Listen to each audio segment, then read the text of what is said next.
It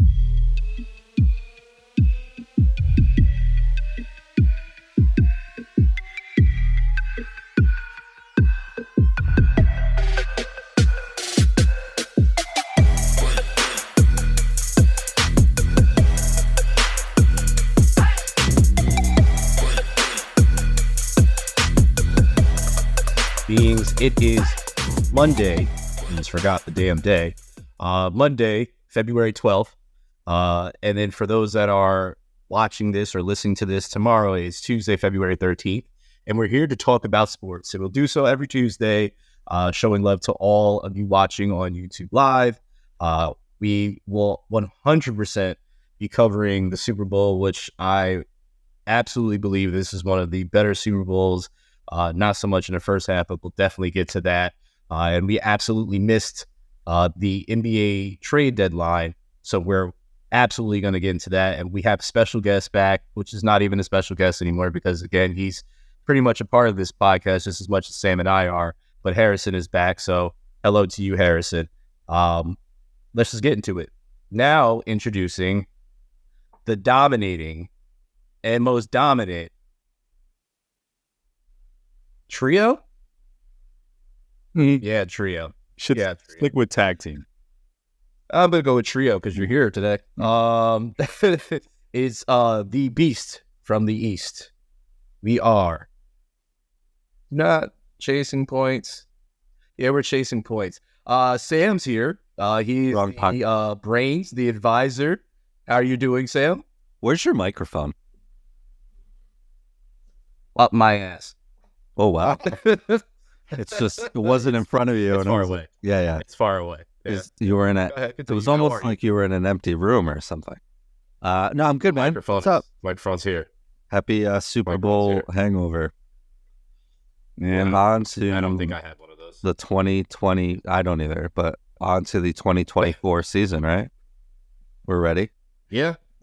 I hate when teams post like right after the Super Bowl, like season starts now. I don't like it. No thanks, man. Let's get through the league year and all that crap first. Agreed. Not a fan either. Harrison, since you are chatting, how are you doing? I'm swell.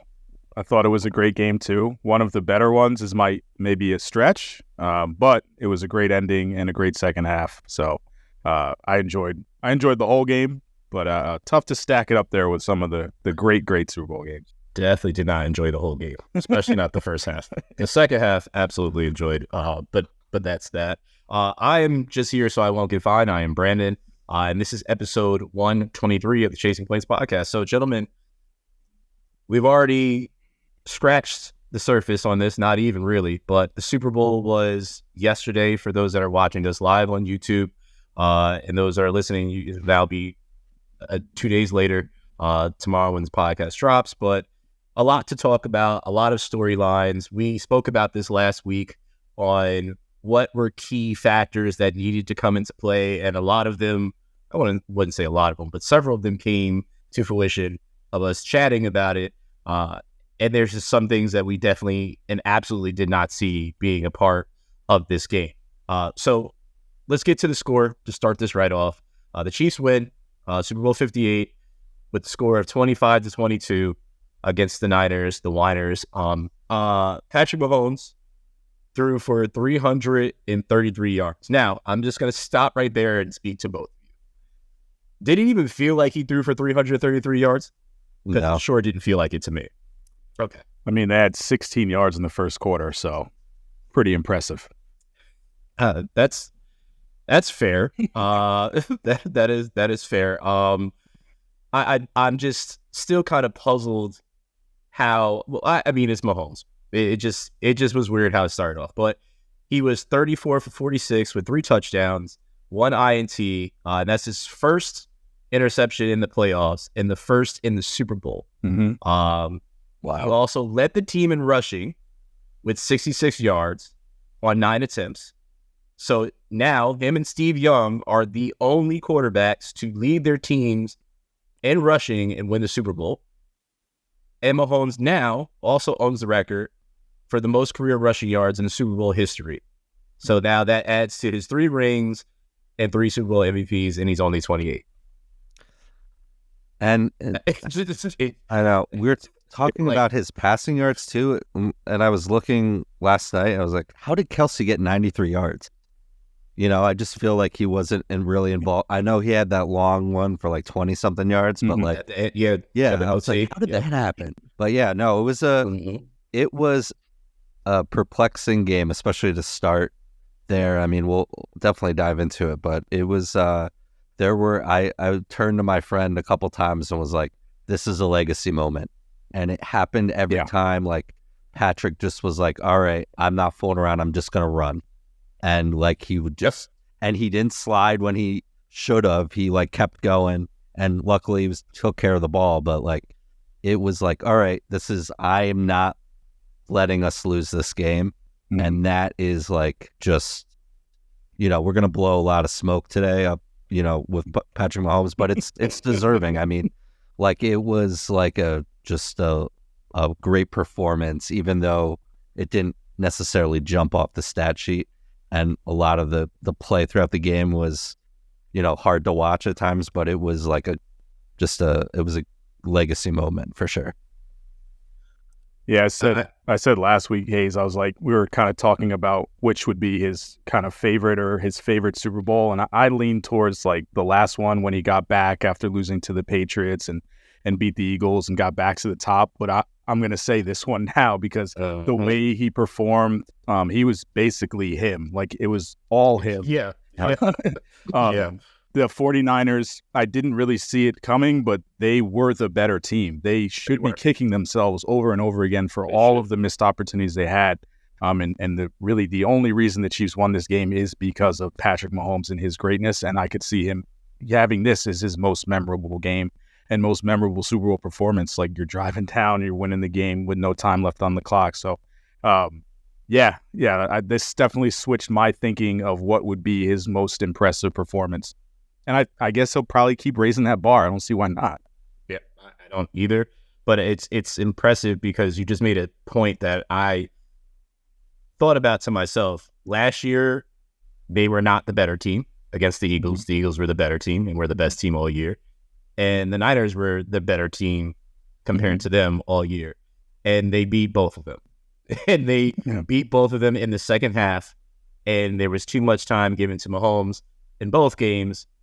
And he just stepped up and showed it. To your point, he is him. And the game and the play that they won the game with, the Chiefs, is the same play that they won last year with, which is putting the guy in motion putting the motion and then sending him right back out in the flat. Yeah, they do that all the time in the end zone. Yeah, it's so wild because it's something that they do, but you don't know when it's going to happen. That's the thing. You can know it's possibly going to come, but you don't know when it's going to happen. So let's get to some more stats. You've already mentioned Travis Kelce. He had 93 yards with 9 receptions.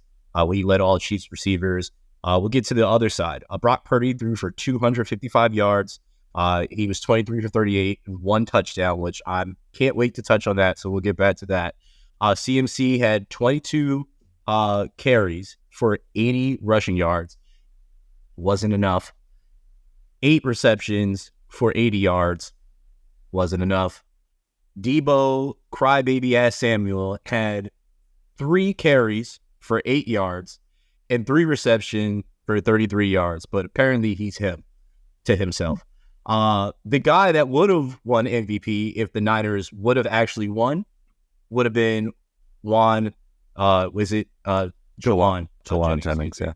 Juwan Jennings, who threw a touchdown and caught a touchdown. So he and Nick Foles are the only players in Super Bowl history to throw a touchdown and to catch a touchdown. Brandon Ayuk only had 49 yards, 3 receptions, carried Kittles or George Kittles, Greg Kittles, whatever whatever his name is. 2 reception, 4 yards, which was very, very interesting.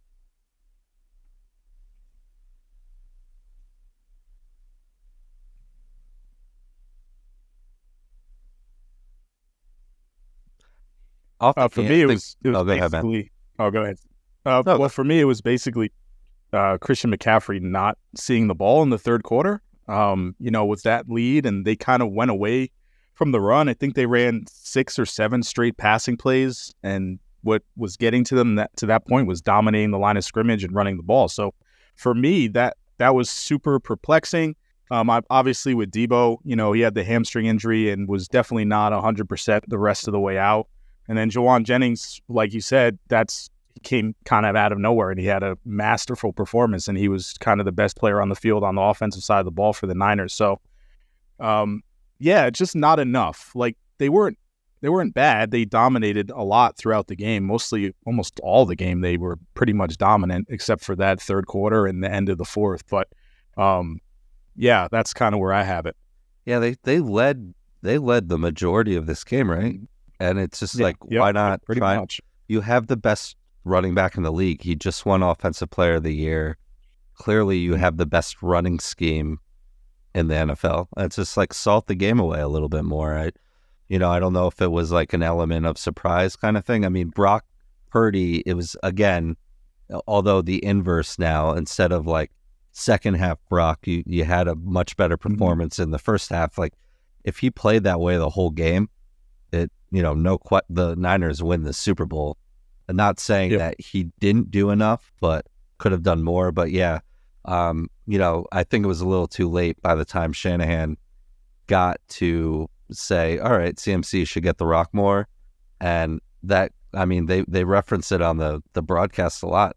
That the Chiefs D was tired. They were on the field the whole time.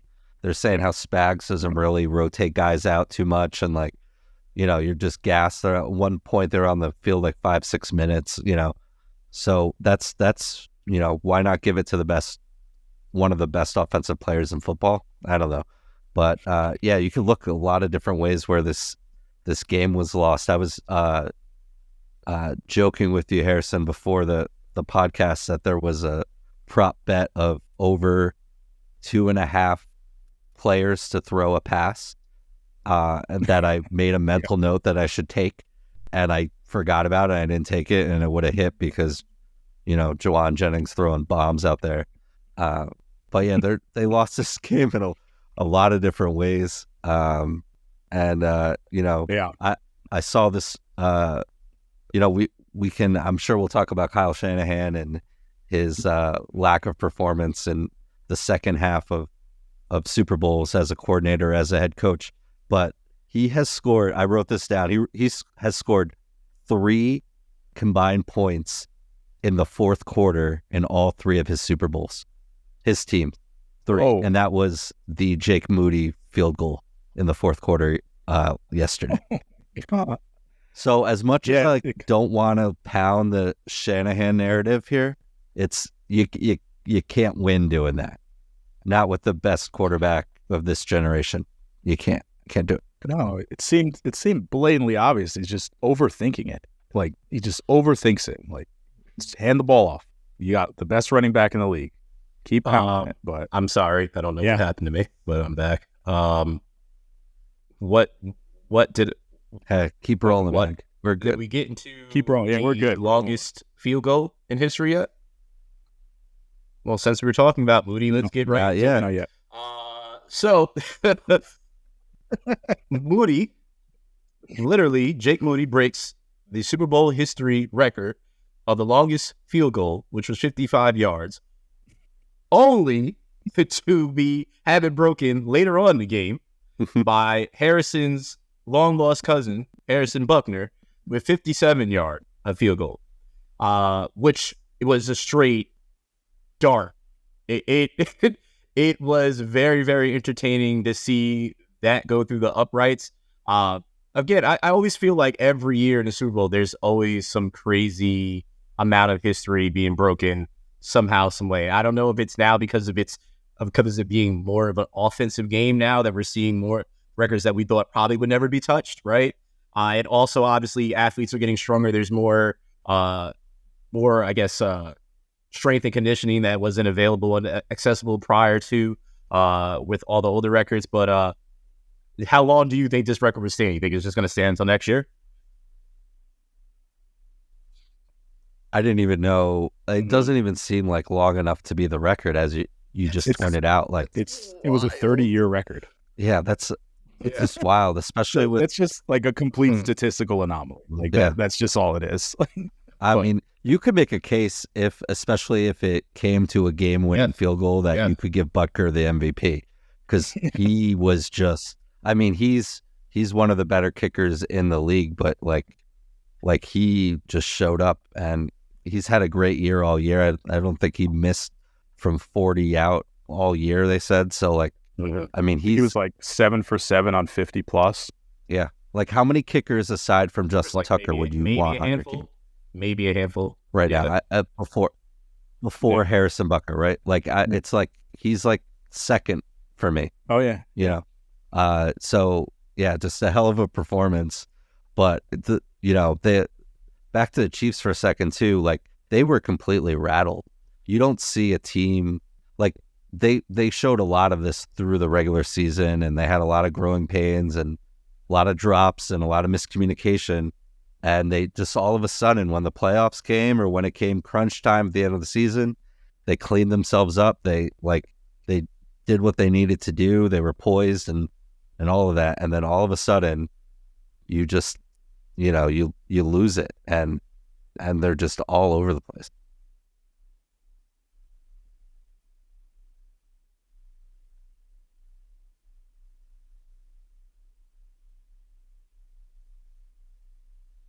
I think we lost Sam. Yeah, I think Sam is lost. I lost him for a second.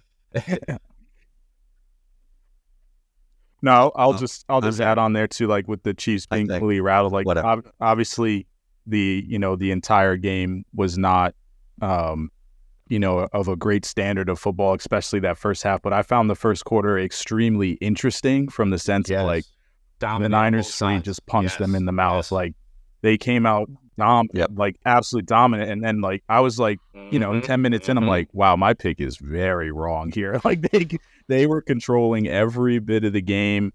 The only thing that kept the Chiefs in it was literally special teams, and getting a crucial turnover on a fumble, and then being able to kind of pin them back a little bit and make them drive long down the field. But that first quarter was not well played, but super, super interesting from the standpoint of like, whoa, this Niners team is not exactly, what we saw the 2 weeks before against the Lions. And, going into it, obviously they're a very good team and very deserving of what they got to be and in the Super Bowl. But to the way they kind of put it on the Chiefs to start, I was like, wow, this could go very, very wrong for the Chiefs really early. I agree with you. Like I wasn't an end in sight. So I was like, I'm half in agreement with you and half not in agreement with you. What I felt at that time, because I know what my eyes saw, right? And what my eyes saw is exactly what you said. You're seeing this, you're like, oh shit. The Niners are dominating both lines, a lot of scrimmages. There's nothing that the Chiefs are doing at this point in time. But also at the same time, I'm looking at the score and it's just 3-0. So while they're dominant, they're also not putting up points like that, right? So I'm saying to myself, okay, this is nerve-wracking because what I'm seeing right now is that the Niners are essentially doing whatever they want, but they're not scoring, right? So in my mind, seeing that, I was like, but there's still Patrick Mahomes on the other side. And I keep telling myself, I said it before, I'll say it again, I'm not betting against this man because I know what he's going to do. And I watched it and felt it personally as a fan last year when he did it against my team in the second half. If you give him any points, and he's had, I think it's now in the Super Bowl, he's had 3 comebacks in each of the Super Bowl wins and being down by 10 points in each. So needless to say is be up by like 21. Don't be up by 10. Be up by 21 and do whatever you possibly can do to crush them. So yeah, I just felt that. Yeah, and that definitely switched, obviously, from, when you get to the second quarter and then you're only down 10-3, then it's like, well, now the 49ers have completely missed their chance and opportunity, and this is like a slow-motion car crash for them. And, obviously, I didn't enjoy watching Brady do it for so many years, But I will say it is a whole lot more fun when the guy you're kind of rooting for is doing it. So I'll kind of see Patrick Mahomes where people are coming from. I don't really care. I enjoy him. I love his play style. It may be annoying because you're watching him win over and over and over again, but it's just, to me, a comparison to him and Brady. Like when Brady just did it, it just annoyed me every step of the way.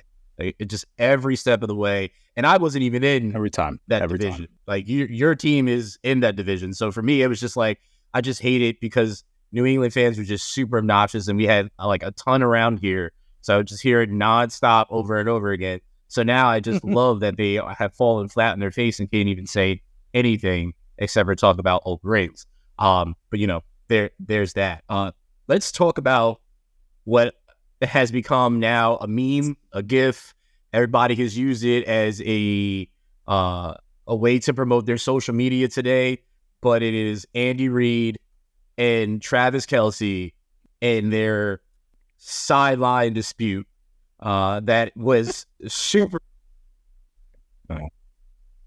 Gotcha.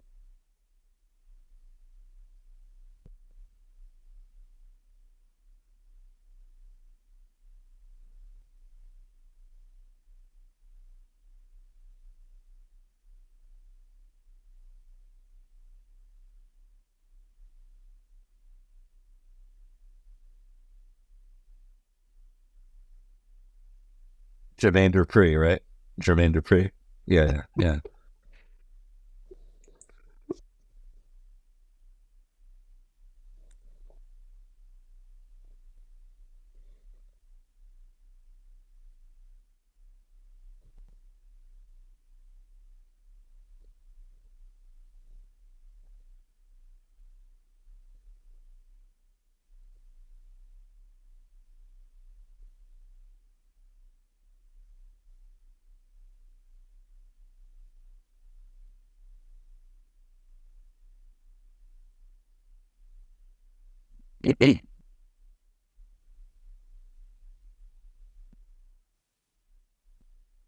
Yeah, I think, if you were to ask Travis Kelce, like, lie detector test, he clearly went too far.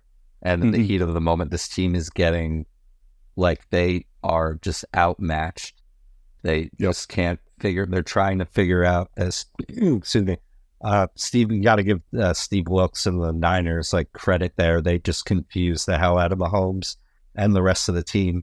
And again, drops, just miscommunication all year. If you were to ask Travis, I'm sure he would want to run, not run that back that way. But you're going to get a lot of people that don't see that normally and are confused. I think it was too much, but, and if it was a regular game, I'm sure Kelce would be on the bench for the rest of the drive at least or something. But, these guys know each other so well. They need each other. Like Travis Kelce's a good dude. Andy Reid's a good dude. That, like, everyone is frustrated. I'm not too worried about it. I don't think any differently of Travis Kelce because of it. It's just football. He probably regrets going to that extent, but, it kind of gets washed away because they won. If not, you could probably, there'd be a lot of discourse about just the mess that this team was on the sidelines. Between that, Snead getting that penalty, this team was clearly rattled. But Harrison, I don't know about you. You're nodding your head in agreement, it looks like. So I'm not too worried about it. Yeah, I was gonna say, should have put this in, like, the "Do you care" section. Because, like, to me, it was a nothing burger. I mean, obviously, you don't want to, come into physical contact with your coach, but we know the relationship that these two guys have, and it's been a prominent relationship for their time together as, coach and player. So when I saw it, I wasn't concerned at all. Obviously, you have it at a heightened level of kind of attention in every media outlet, and Joe and Schmo and Peggy and Sue or whatever that may be are going to pick it up and run wild with it. But that's just the heat of the battle. They were obviously very rattled at that moment. All of them were. They all had to be. They didn't expect to come out and put up 16, yards in the first quarter and be kind of fumbling at the goal line. So I saw it as nothing. I saw it as just two competitors. Well, Travis more so in that sense. Andy Reid was probably a little calmer. He's been through this a bunch of times. But, just two competitors in that moment that just got something completely overblown. But, yeah, I wouldn't kind of pay any mind to it as much as kind of obviously the media did and people ran away with it. But they're obviously fine. Yeah, no, it's nothing. I'm sure. I mean, I'm sure Travis apologized too. I'm not He did. I'm not on his payroll or anything. I'm not trying to but it's just that's football. So it's it's just he's a target. Everyone on that team is a target because of just the situation. And yeah, it is what it is. But fortunately for Chiefs Kingdom, right? They won, and that's it. So speaking of just Chiefs Kingdom, a record 67. Almost 68 million Americans were expected to bet almost over $23 billion on this game. And I think last year it was like 16 billion was bet or something. Wow. So I think just having Vegas be the backdrop for the biggest gambling event of the year anyway is kind of led to that. But did you place any wagers? So I actually can't. I'm a athletic employee. Gotcha. Yep. I did. So I'm just clean and clear. There you go. But I wish I could. I mean, I think betting culture is obviously it's interesting. We're around it a lot in college athletics, and we get a lot of notifications and from gamblers and people that bet the under on our games for some reason. But it's I try to steer clear of it, but it's ever present, and I don't know. Soon enough, we'll all be able to bet on everything. I mean, even our people are betting is in Atlantic City, so that's. I just think it's so wild that I think that's part of the conversation of the narrative that people have been running with of saying that the script is out and whatnot. Is ever since betting has been so accessible now, instead of having to go to an actual casino and place a bet, now you can just do it on your phone. People feel that there's it's so rigged or so set up to have certain payouts because Vegas needs a win and so on and so forth. And normally I would agree, because if we were in Vegas, I would have 100% that Vegas has to win. Ironically, the Super Bowl took place in Vegas, so I can only imagine what people thought after this outcome. But a lot of money being spent, and there's going to continue to be a lot of money being spent, and certain arenas now have their own sports betting inside of them. So it just kind of is what it is. It's a part of the culture now. So. Yeah, I mean, Vegas didn't win. I mean, they won from just a backdrop and having the world be on them for a week and having so much commerce going on. But yeah, I mean, it still was weird to me that the Chiefs were the underdog and plus money. I don't bet too much. I bet on the Chiefs. I won some money. That was nice. But they said. We're never the underdog. Great scheme of things. And I believe that. So there's that. Being that they believe they're not the underdog, and we all pretty much agree to that, there was a conversation that we had last week, and you both said that this was not a dynasty. So I just wanted to circle back to see if your thoughts have changed now that they have won.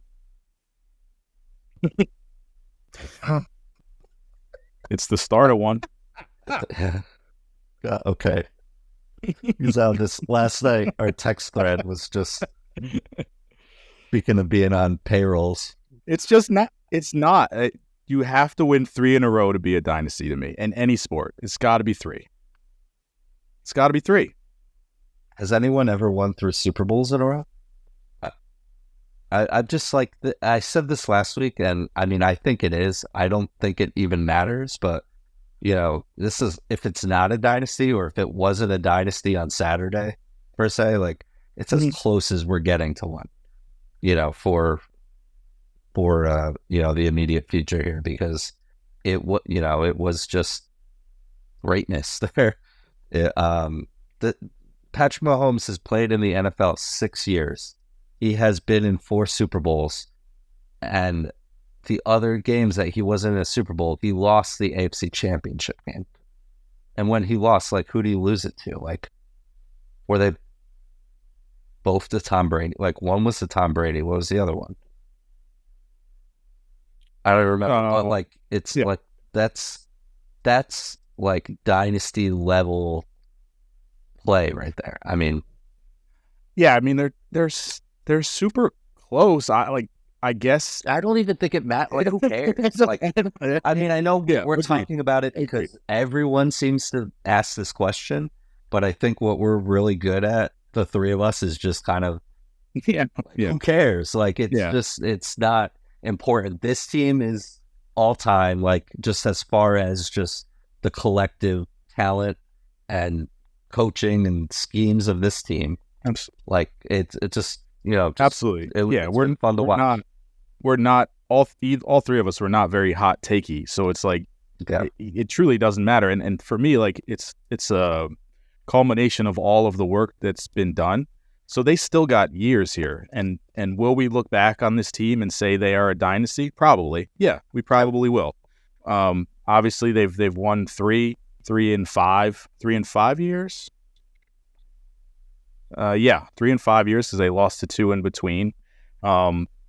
And, if they get 4 and 6, or if they get, if they don't win next year and then they win 4 and 7 the year after, we're going to look back and say, obviously, remember this team really well. Remember Patrick Mahomes. He's obviously one of the greatest quarterbacks of all time already.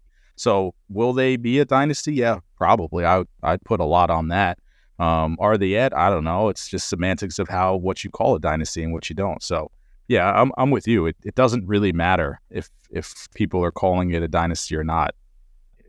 Yeah. Yeah, it's one of those things where, you're a prisoner of the moment, and now, just like Jordan is the benchmark for LeBron's legacy, it's clearly going to be Brady's the benchmark to Mahomes. But, like, even before that, I mean, Montana, Troy Aikman, like, you just thinking of guys with multiple rings and big performances, and it's like, there's just so much, like, it's sports. There's stats, and stats are real, and numbers are real, and they can help prove things.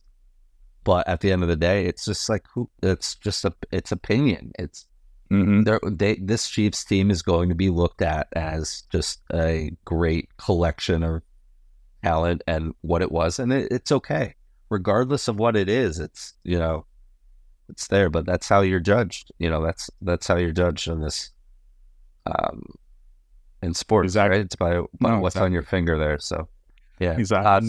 No disrespect to kind of like Brandon's Eagles, but like they won that championship, 2 years ago. Will I remember that in 10 years? I'm not sure. Will I remember this Chiefs run because they've won so many times in the last couple of years and they have Patrick Mahomes? Yeah, I'll probably remember that. But like it is different than the one-off Super Bowl champions when you're trying to rattle off, those lists of who's won in the last 15, 20 years. It's different in that way. Yeah, totally.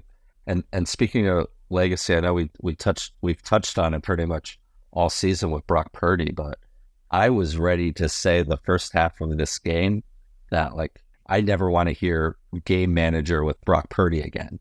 Now the second half, I'm not putting that all on Brock Purdy, but I think it still gives a lot of ammo to the people that just don't, that are. Say his name, Cam Newton. I don't want to say his. Like, I don't Newton. At the end of the day, Cam Newton has as many Super Bowl wins as Brock Purdy, so he also has an MVP, has way more yards and all that, and was a game changer. Brock Purdy was not. Right. I mean, Brock Purdy still have, hopefully, for him, a decade plus in this league to go. And hopefully he can stay in better health and have better luck than Cam Newton has had, because, sometimes when it's over, it's over, and it's really hard. It's hard to watch. And I'm sure as an athlete who has spent their entire lives training and focused on, their career goals, to have it just have the game pass you by. Got to be rough. But So are you saying that he made his opinion because the game has passed him by? no, no, Because, no, I don't. opinion, because his opinion was that him, Brock Purdy, Kirk Cousins, Dak, Tua are all game managers and are not game changers, which realistically speaking, none of them are technically game changers. Dak is kind of the guy that I was the only one I was like, but Dak has really not stepped up to any moment at this point in time, and we've seen him for several years now. Tua still has a younger career, and Purdy definitely is still a super young career. So I don't think what Cam said was wrong at this point in time. No, I don't think so either. Right? But I would argue it is. Why is Purdy in any of these conversations yet? That's a fair assessment. That's been my whole thing with this Purdy thing. It's like why do we need to label him right now? It's literally his second year, and not even second year.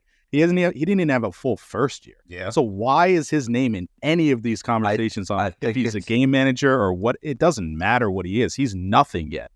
Can we see what he is, please? Well, yeah, you see this with I think because of Shanahan and the scheme and everything, because how long did it take, for Brady to shut that? Because Brady got, it's not as out there as it is now because of the internet and everything else. But Brady had that game manager tag for a while. When was that shut? I don't even remember. But, at the end of the day, he's just playing his game. Here's the last pick in the draft. And I don't even think he seemed rattled at the end. But for the first 2.5 quarters of this game, he was fine. He was cool as a cucumber, just doing his thing, and he was playing really well. And again, he had some bad first halves in the previous 2 playoff games, but he showed up and he played a hell of a game, and it didn't work out here, but jury's still out. It's okay that the jury's still out. Exactly. That's all I'm saying. But you said Brady. Didn't Brady win a Super Bowl in his, first or second year? Was it his first year when he finally came in for Drew Bledsoe? I mean, his first playing year, sure. Yeah. Okay. Yeah. So, because I think he was around for a little bit. That immediately, in the standards of media, eliminates the game manager. Even though he only had in a short period of time, he's got a ring already. So once you get a ring, you start going into a different conversation. To Harrison's point, which I do agree, we see it the same way.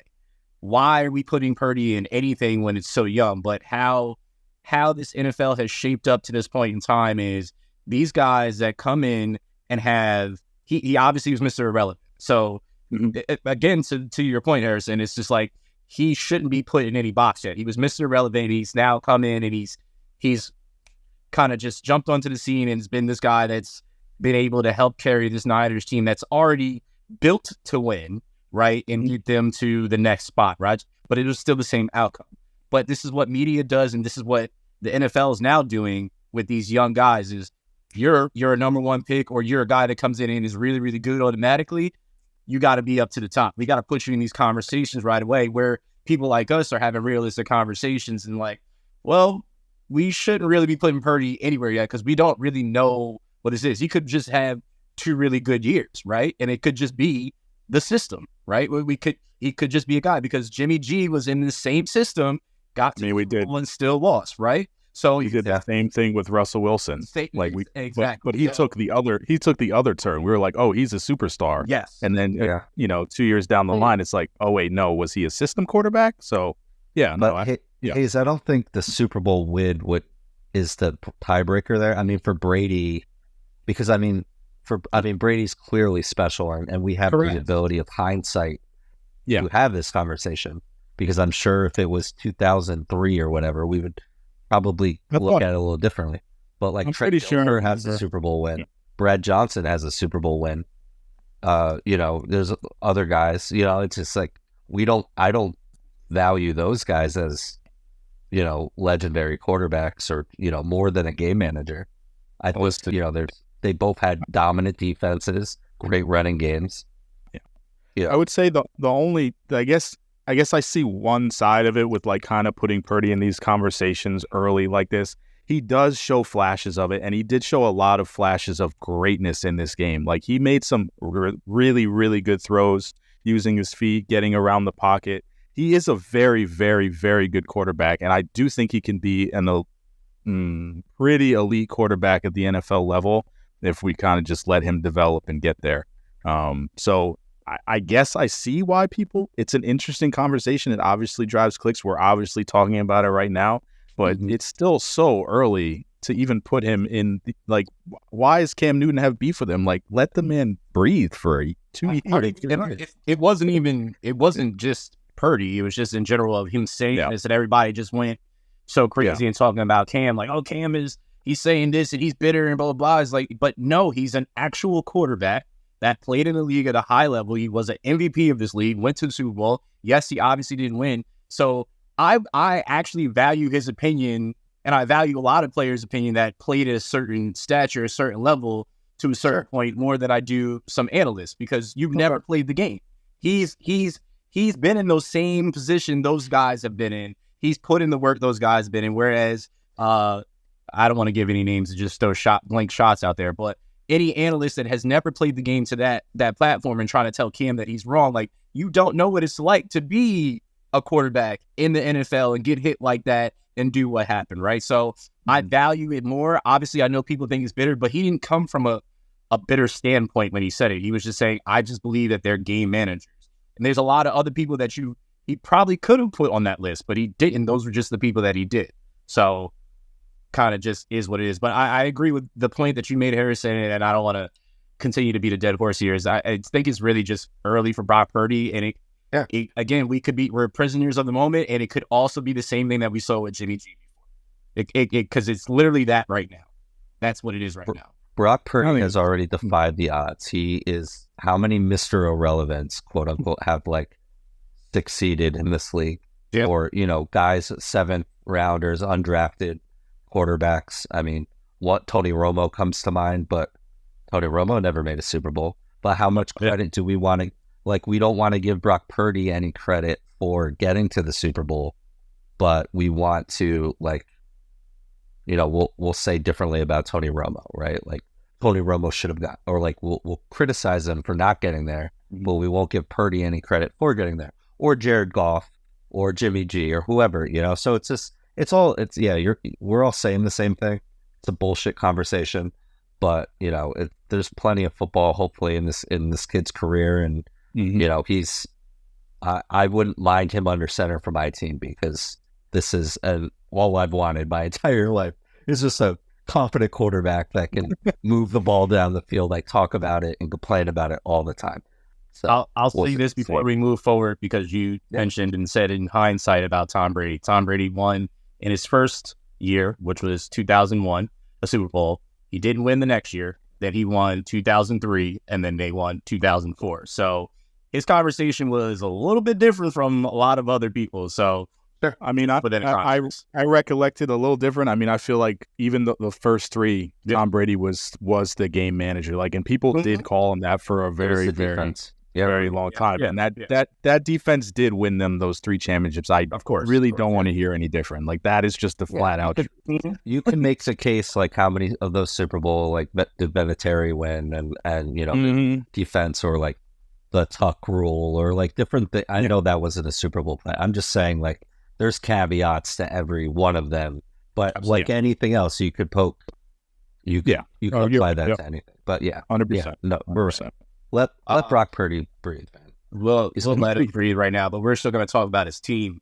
So the Niners players didn't know about the new playoff overtime rules. Is this confirmed?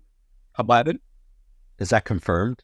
Yes, they've openly said, what's his name? What's the fullback's name? The fullback. Yusef. Yes.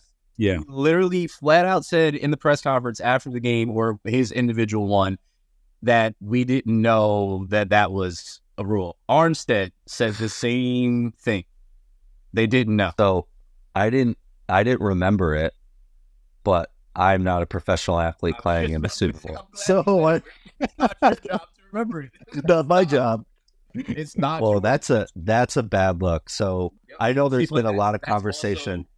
going back to the conversation earlier about Andy Reid and Travis Kelce, like these are the type of conversations that you don't need to have get out.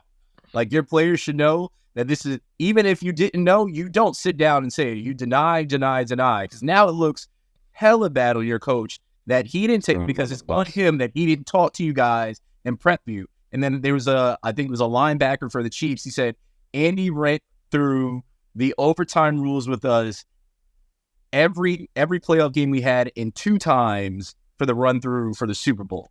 So they were prepared and they knew what it was. Also, they should know what it was because the rules changed because of their team. So yeah, Josh Allen never touched the ball, right? Yeah, Did they wonder like why the field goal went through and like no one was celebrating it? It's an odd one. They definitely should have known. They should. I don't disagree with them, wanting the ball first. Obviously, you get a ton of like advantages with getting it second. Yeah, but you also get a ton of advantages if you get it third. So first or third, I don't disagree with how they played it out. But if the players didn't really know what was going on, that's a tough look. Yeah, what you said is a very clear way and kind of perfect way to put it, especially with that third part. But if you have to know who the other person is on the other side of the field. True. It's Patrick Mahomes. And if you don't do what you're supposed to do, and also the mindset, Harrison, of you weren't moving the ball and you weren't scoring on this Chiefs defense. So I'm thinking, especially when they're down there, you're fourth, I think it was like 4th and 1. You're down there basically at the goal line and you don't go for it. You go for a field goal. If you want to put him away, put him away. Go for it. Because guess what? You have an opportunity. Either way, you're going to he's going to get the ball back, but force him to score a touchdown instead of getting into field goal position, because he can easily do that. We know that. But they would have been, if they didn't convert, they're now down on the goal line. You have one of the better defensive lines, right, and secondaries, and you can change something easily. I know Greenlaw going down was big for them, and that definitely changed some play calls for them for sure. But you definitely have a solid defensive. We talked about it in the beginning. They have that defensive line is phenomenal. So put that pressure on him, make Patrick Mahomes make a play in that end zone and get out and work all the way down the field. That would have just been what I would have done and just said, what, that's it. I mean, I think it was tough for him because like we said last week, like I said, the Niners had to stay out of like 3rd and long situations. So like every crucial play in this game was a 3rd and long situation for them. And Spagnuolo dialed up the perfect blitz, I think 3 times. They only converted to 3rd down. So yeah. Yeah. So he dialed it up every single time, and they were never really able to have that choice of like, hey, it's a 4th and 2, 4th and 1. Maybe once in the game they did, I think early on, but later in the game they just never had that choice, and the game just kind of slipped away. Yeah. It's unfortunate. It sucks. It sucks for them. It doesn't suck for me. I'm super happy. Fine either way. I'm the happiest person in the world because I could not deal with the 49ers getting that, and I'm just so glad to watch Deebo Samuel cry. And I don't know if you saw if Fletcher Cox made sure he took the time to say to him after, but yeah, that was nice. It was lovely. I appreciate Fletcher Cox so much for that. What did he say? Karma is a guy that plays for the Chiefs. He told Deebo, since Deebo was talking all last year. All this year about the Eagles winning and blah, blah, blah, and all this jazz. And if we have a quarterback, we'll win it all. And he kept talking about the Eagles every chance he could. So Fletcher Cox waited until this point in time to say what he had to say. And he said, keep the Eagles out your mouth. Keep the Eagles' name out your mouth. And then he basically told him to eat something. Okay. Yeah. So we'll just leave it at that. You can go and look at it because he made it very, very clear in his Instagram to not take it down. So I appreciate him for that. Revenge is a dish best served cold. Yep. And I loved it. Every second of it. It's been very entertaining because now it's like it's definitely a rivalry between the fan bases now, between Eagles and Niners. And it's very interesting of how I'm watching the motives or the conversation change of, we didn't have this and blah, blah. Listen, we were there last year. We lost some hopes too. But we didn't do what you guys did. Y'all made sure we brought Purdy, blah, blah. Okay, you got Brock Purdy this year. And you still lost. It's okay. It's Patrick Mahomes. We all understand collectively. It's Patrick Mahomes. Just deal with it. Yeah, just you victims here. Yes, we are. Like when Michael Jordan was in the league in the 90s. Yeah. We're all. I'm very. It's just not going to happen. Like that's the worst Chiefs team we're going to see. I know. So it's incredible. Again, in hindsight, it's incredible that they won the Super Bowl. Yeah, they're not like 2 months ago. A great team. Yeah, yeah. I mean, worse teams have won the Super Bowl, but their defense is going to look different next year because they're possibly not going to bring back Chris Jones, which is absolutely wild. They need to pay that man. I think they need that. They should be priority number one. But that Gay is also a free agent. A lot of guys actually on the defensive end are free agents and whatnot, but they need a wide receiver. And I know they were flirting with getting Devontae Adams during the trade deadline. Obviously, that didn't come to fruition. And why would the Raiders trade to the Chiefs as their rival? But I know they're definitely going to be in the market to try to get a solid wide receiver. And I'm sure some players is like, let's go over there. I know what I get over there, right? So that's the worst Chiefs team we'll see. I mean, they played, I think it was weeks 11 through 17 on a rest disadvantage to every other team they were playing.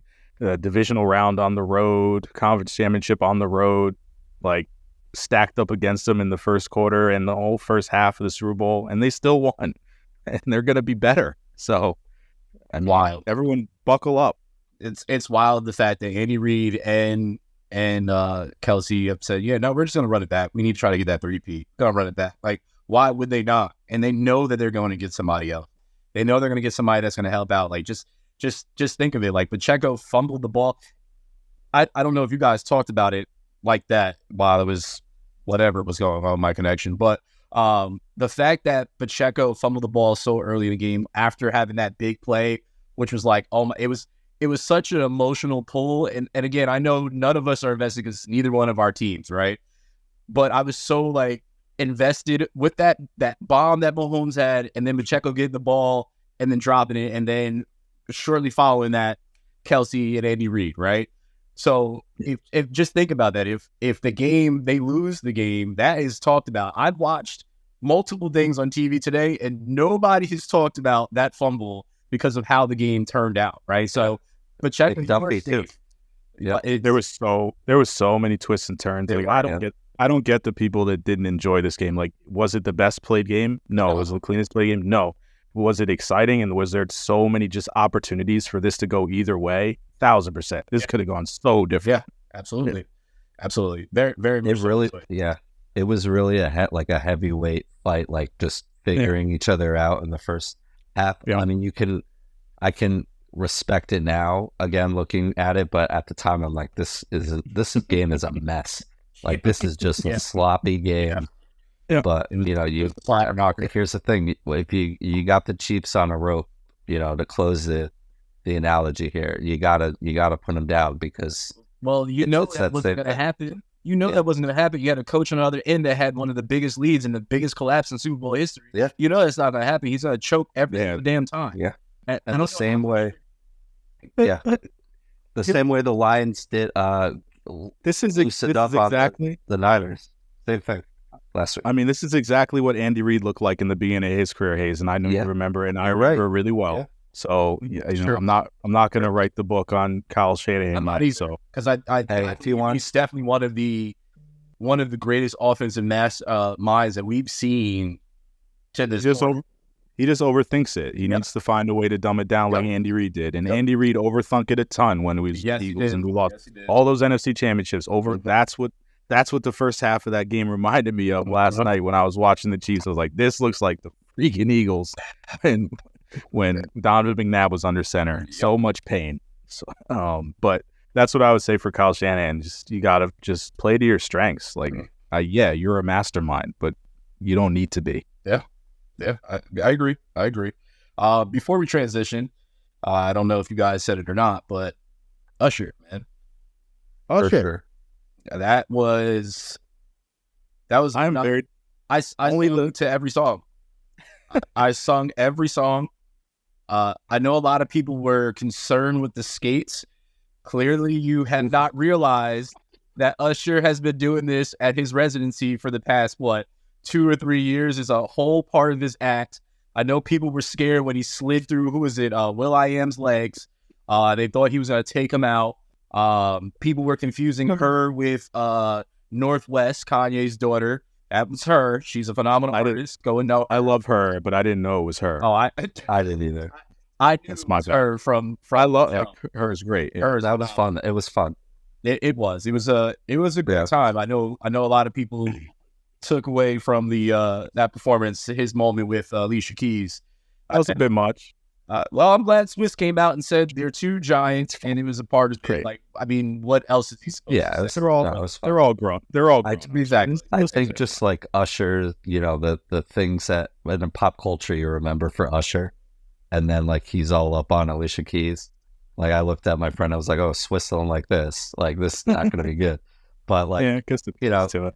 I was concerned about how this whole thing was going to look, and I didn't like it as much when I watched it live. But I did watch it this morning, and I was like, okay, like I didn't change all. It was too busy this morning. His mic was really low to start. Yeah, it was. Had some issues there. I think Usher is more of a performer than he is, a singer, if you will. But I think. A lot of people were criticizing like the vocals and stuff, but he was just doing a lot. Like, doing a lot. That's who he is. I think he stayed true to like who he is. It was a little crowded for me. I think there was a lot going on, but that's kind of also if you've ever walked the Vegas Strip, it's just kind of a lot going on at any time. So at second thought it was good. I think a lot of people missed what he was doing. It was like paying homage to Circus du Soleil. Like it's in Vegas where it happens. It's all a part of it. Like it's Vegas is a circus. It made perfect sense of what he was doing. He made sure he added the touch of his residency. I just love the fact because I know you guys were talking about prop bets before, but it was people guessing what song he was going to come out to and whatnot. Mm-hmm. And you didn't know if he was going to use his like poppier stuff to like appeal to the people that may not know who he was, but he came out and did all his old stuff, the stuff that people really, really wanted. Like in my favorite song from him too. So it's just like, okay, you did it right with me, Usher. That's it. I barely got the drop on my favorite song, so that's why I'm a little mad. That's very true. It's true. Bad Girl played for like 5 seconds, and I'm like, we didn't even get the song. So it was great. Sam said it right. It was doing a lot, but that's Usher. Like Usher, he just does a lot. He also had to fit 30 years into 13 minutes. So no, the man's got hits. Yeah, man's got hits. Pretty hard to do that. And it was just, you knew Little John was going to be there. He has, speaking of residencies and like seeing Luda there, like JD, like it was fun. Like it was good. It all kind of worked out. I was at the bus stop this morning, put my kid on the bus, and the neighbor down the street who's like 9-10 years old was like, yeah, I like the halftime show. It was definitely for like all the old people though. And I was like, and then I felt it. I was like, I was at the bus stop listening to Usher, like, and now I'm dropping my kid. That kid. My old people moment. My old people. Yeah, when I saw the Twister remake, that was my old people moment. I was like, oh, we're redoing Twister now. That doesn't seem very old. I'm like, oh, it's 30 years old. My bad. It's that time, man. It's really, really that time. It was good, and just so people know, and probably wondering where Little John's been, he's been on HGTV, and he also has a meditation album coming out. So just I heard about that. Yeah, food for thought. Anyway, I wasn't wondering. Well, and I knew you were, so I just let you know anyway. NBA trade deadline. It was very, very interesting. I 100% want to know what Harrison thinks, but I definitely want to know what you think, Sam, as being a Knicks fan. But my question to you both, to start this off, what team do you think made the best deal or deals? So what team or teams did you think made the best deal or deals during the trade deadline? I'm with you guys. The Knicks hit it out the park. And not just with the trade deadline deal, obviously with OG Anunoby. Yep. And then adding Bogdanovich and Alec Burke back. So I don't think there's anyone even close to what they did. Yeah, I have to say, just selfishly, with so much going on last week, I didn't really pay attention to all the smaller deals. I did pull it up when I knew we were going to talk about it, but I agree. I like Bogdanovich. Having out Burks back is going to be good. And I was confused by the OG trade. I know Hayes and I talked about it when, as it was happening or when it happened, but I know he's hurt right now, but to free up money and to get some more control and get a player like him was huge. And now you have a guy who can score, and the team's just playing really well. And I'm low key excited, really excited for this next team because I freaking know better. I won't do the same thing that I do with the Jets every year on this podcast, but I was definitely excited about that. But just looking at some of the other stuff, I mean, Buddy Hield getting moved, that's cool. He always gets traded around this time. Gordon Hayward, it would be the Buddy Hield one would be nice if Embiid was playing. Yeah, like that. That's what he was like the move for next year, essentially. Yeah. And Gordon Hayward to the Thunder. That's interesting. I guess too. I mean, we should ask you, Hayes, what you think. I think more is even more telling of the teams that didn't do anything, that were kind of in position. I'd love to talk about that too. You mean like the Lakers? Oh yeah, we'll get into that. So yes, I agree with both of you. Knicks for sure. I've had to talk several Knicks fans off the ledge when OG was sent to the Knicks, and they were, wow, Quickly's gone, Barrett's gone, and I said, do you know what Anunoby does? Do you know how phenomenal he is defensively? And he's going to a defensive-minded coach that wants defense. Do you understand what he does? I think did he lead the East last year in steals? I think he was up there in the top. Was up there 3 to know. And obviously, for a lot of people don't watch Toronto Raptors games, but to be fair. So unless you're from Toronto or you're really like a diehard NBA person that you watch every team, you're not really watching and seeing what they do up north, right? But knowing what he did, my buddy, one of my best friends in the world, Kyle, he was talking about, he's like, yo, I don't like it. We're getting rid of Quickly. I said, I promise you are going to change what you said. And then I just saw him the other night and I said, so what's your thoughts now? He was like, yeah, nah, I was wrong. But I was like, I told you, like, just be patient. I understand to all Knicks fans, and I'm going to talk to Sam right now because he's here, but I understand to Knicks fans that you are jaded and you see things happen and you see players that you like and that you're attached to and you think this is the end of the world. They're doing this terrible shit. This front office is not the front office of old. I can honestly say that, and I'm not a Knicks fan. It is not the front office of old. They are absolutely doing what they're supposed to be doing for the team and building it up for the future. I'm sure people were confused before when they got Jalen Brunson. Nobody on the Knicks, no Knicks fan thought he was going to be what he was going to be outside of the people that watched him playing with the Mavs and seeing what he did. Because it was a big mistake for the Mavs letting him just walk out the damn shore. But that's that. The second team for me would be the Suns, because the Suns needed depth on their bench. So they traded with the Nets to get Royce O'Neal. They got David Roddy. I don't know who David Roddy is. Harrison probably does. He can tell me who he is. But for 3 second picks. I actually don't. Okay, well, fair enough. I've just been told he's good for depth. I know Royce O'Neal is good for depth. The Suns need it. So I think for them, in the sense of thinking about the playoffs, that's a good move for them. And then, like, I have an honorable mention because team that I'm in there, and it's because I'm a little biased, is because it's not going to help them this year, but it's going to help them in the future. But it's the Nets. They got 3 second-round picks out of that trade. They ended up getting Dennis the Menace and Dennis Schroeder. And then they also got, he has 2 years with them, I think, if I remember correctly. They didn't move Malik, who a lot of teams are calling for him. And they're just building around him in the future and getting those picks and building it up from there. So I'm liking what they're actually doing with that and not taking the approach of just going superstar, because I'm sure they have a sour taste in their mouth after having 3 superstars and whatever you want to consider Ben Simmons to be. So, yeah. Second round picks are the new currency, man. Like, those second round picks are going to be huge because that's what you're going to use to take Bronny so you can get LeBron James. Oh, someone is going to. Someone's going to do it. Someone's going to do it. Someone's going to give him a first round grade just so they can get LeBron. And I hate to say that. And Bronny could be even better than project out to be even better than he's going to be. That's the second LeBron said that, he put it on his kid that overvaluing his kid, and that sucks. But I still believe Bryce is better, but we'll see how that goes. But I'm curious how Bronny's going to be. We'll see. He's got time. It's his first year in college.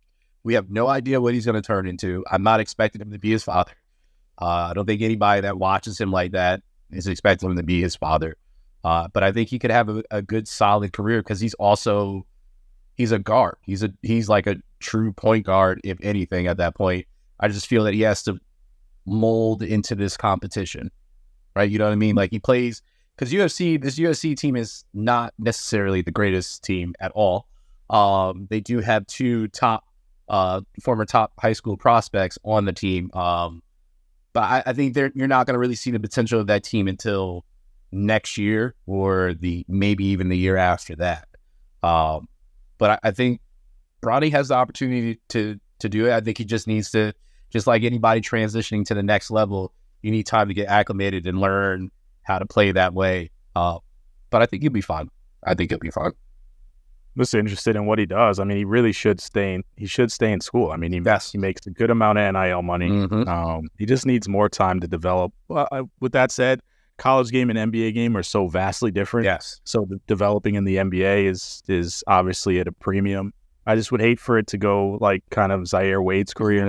It's like, you're there for a second based off of the clout, and then you're kind of never heard from again. So that hurt so much. Yeah.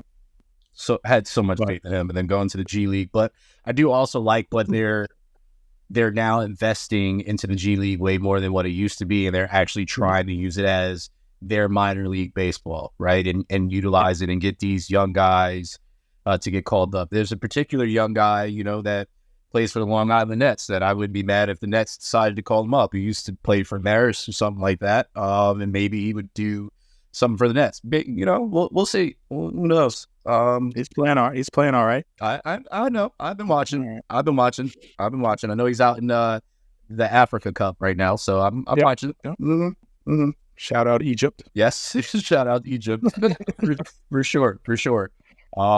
Wow, this is Or you don't want to go to trade deadline losers? Oh yes. We definitely. It's the Lakers and the Warriors. There's no doubt. It doesn't need to be anybody else. After they won it last year, we were so high on what they did last year. Yep. And so excited for those deals. And they didn't do anything, did they? Well, no, they did. They just picked up Spencer Dinwiddie yesterday. Okay. They did nothing during the trade deadline. Per se, I thought they were going to move D'Lo because they're not utilizing him. I thought they were going to move him and try to get some pieces back for him. They didn't do that. I know they were. You signed him to trade him. Yeah. Well, that's what I thought was going to happen. And then Bruce Brown, I know they were really high on trying to get Bruce Brown to add him as a piece. That didn't happen. A lot of people were high on Bruce Brown to add him to their team and whatnot, but he's still in Toronto, right? Bucks could have used him. I'm a little disappointed in the Bucks too. Yep. I mean, I like Pat Bev, but he wasn't I don't know. I thought they could have did better. Yeah. Literally his first game, he showed that he's still Pat Bev. It was just some things just won't change.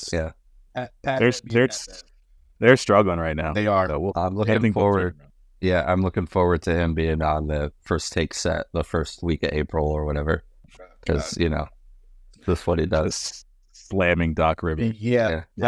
I'm also one of the trades I think that surprised me just because he was with this team for so long, and it just kind of happened. It was moving Steven Adams. Yeah, that was strange. Yeah. That was a weird one. That really caught me off guard because he's the anchor on that team when he's healthy, but that's probably the reason why they moved away from him is he still has value, but he hasn't really helped. He hasn't been healthy. Yes. He hasn't been healthy. Yeah. Especially like you can't really rely on Jaren Jackson to stay healthy. And I know, I mean, Tillman's the one center. Who's the other guy? He's on my fantasy basketball team. I don't remember his name, but Exactly. I mean, they have some. Yeah, they have some. Yeah, they have some depth there, but it was still like it was a interesting move. Hayes, you're absolutely right. Yeah, it threw me off seeing it. I was just like, well, now you have no adults in the locker room, so what are you going to do now in these situations? And he was traded to the Raptors, Rockets. Yeah, I mean, like, and they need an adult, so it's a good spot for them. They do, but I also think, well, they definitely do, especially with Dylan Brooks. Any team that has Dylan Brooks on it, they need that, and he'll be back with his former teammate again. But I think that's a good move for the Rockets to have a big body like him. Again, it's all depending on his health, but they have a good young core. It just needs to mesh, and once that thing meshes, I'm telling you right now, they're absolutely going to be a problem because they're uber athletic. It's crazy how athletic that team is. So yeah, they're fun to watch. Yeah, and I know one last thing we didn't touch on with trades. I know it wasn't deadline, but Siakam to the Pacers. Yep, Toronto finally moved Siakam. Finally, the Pacer team's fun to watch when they're all healthy for sure. Tyrese is, ascending in the way we, expected him to, and it's been a fun Neesmith. It's been a fun team to watch too. Yeah, no, they're tough. I'm a little disappointed for Siakam. He goes from Toronto, which no one really watches, to Indiana. The only people in Indiana watch. So yeah, that's Indiana. But he's a great player. So if you don't realize it already, you should probably realize it. Yeah, I think that's a phenomenal piece for them, especially as you know that they're gonna be in the playoffs because they are a good team, and that's you're gonna bring a guy on, or you brought a guy on that has championship DNA now, right? And he's able to move the way he's able to move, and I think that's gonna absolutely help that young team because again, it's a young team, but they are building out the right way. They're doing it to those that aren't paying attention, like Harrison just said, like nobody's watching Indiana, but those, again, that are watching and understand, that Indiana is building something deadly over there, and the East is going to have to worry about it. It's the East is watching what the East is doing now compared to what it was doing in the past when the West was just dominating everything. The East is no joke. Yeah, the East is no joke now. So I'm very, very interested to see what is going to come from the top 5 to 6 teams. So yeah. All right, Sam, close us out here, man. Yeah, man. At 123 in the books. Thanks so much for listening. Tell your friends. ChasingPointsPodcast.com. For Harrison, Brandon, I am Sam. Thanks so much for listening. Till next week. Peace. Niners fans. Oh no! Again, I actually forgot. Niners fans. How does it feel? Mm. Bye.